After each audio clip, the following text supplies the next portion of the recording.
Ragnarok, the fabled end of the world when giants, monsters, and Norse gods battle for the future. The gods were winning handily until the great serpent Jormungandr emerged. It swallowed Valhalla, contorted itself across the land, and then merged into one continuous body with no head and no tail. As it begins to digest Valhalla, an exhausted Odin explains that he has just enough power to strike the creature with one final bolt of lightning. If you magnify his blast with your fabled hammer Mjolnir, it should pierce the massive serpent. You'll run with super speed along the serpent's body. When you hold your hammer high, Odin will strike it with lightning and split Jormungandr open at that point. Then you'll need to continue running along its body until every part of it is destroyed. You can't run over the same section twice, or you'll fall into the already blasted part of the snake. But you can make multiple passes through points where the creature intersects its own body. If you leave any portion unzapped, Jormungandr will magically regenerate, Odin's last power will be spent, and Valhalla will fall forever. What path can you take to destroy the serpent?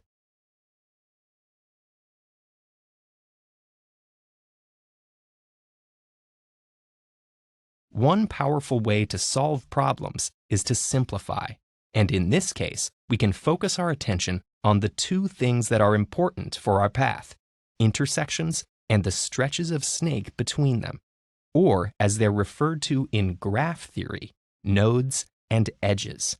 The edges are important because they're what we need to travel, and the nodes matter because they connect the edges and are where we may need to make choices as we run from edge to edge.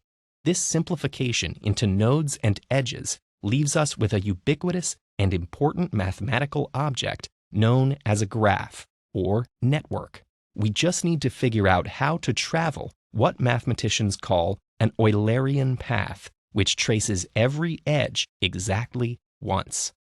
Instead of looking at the path as a whole, let's zoom in on a single node. During some moment in your run, you'll enter that node and then exit it. That takes care of two edges. If you enter again, you'll need to exit again too, which requires another pair of edges. So every point along your path will have edges that come in pairs. One edge in each pair will function as entrance, the other as exit. And that means that the number of edges coming out of every node must be even. There are just two exceptions, the start and end points, where you can exit without entering, or vice versa. If we look at the network formed by the serpent again and number how many edges emerge from each node, a pattern jumps out that fits what we just saw. Every node has an even number of edges emerging from it, except two. So one of these must be the start of your route, and the other the end. Interestingly enough, any connected network that has exactly two nodes with an odd number of edges will also contain an Eulerian path. The same is true if there are no nodes with an odd number of edges. In that case, the path starts and ends in the same spot. So knowing that, let's return to our full graph. We can begin by taking care of this edge here. Now we can zigzag back and forth across the whole snake until we reach the end. And that's just one solution. It helps to be systematic, but you're likely to happen upon many others once you know where to begin and end your run. You hold your hammer high at the opportune moment, and Odin sends the world-saving surge of lightning at you. Then you run like you've never run before. If you can pull this off, surely nothing could stop the might of the Norse gods. And if something like that were out there, slouching its way towards you, well, that would be a story for another day.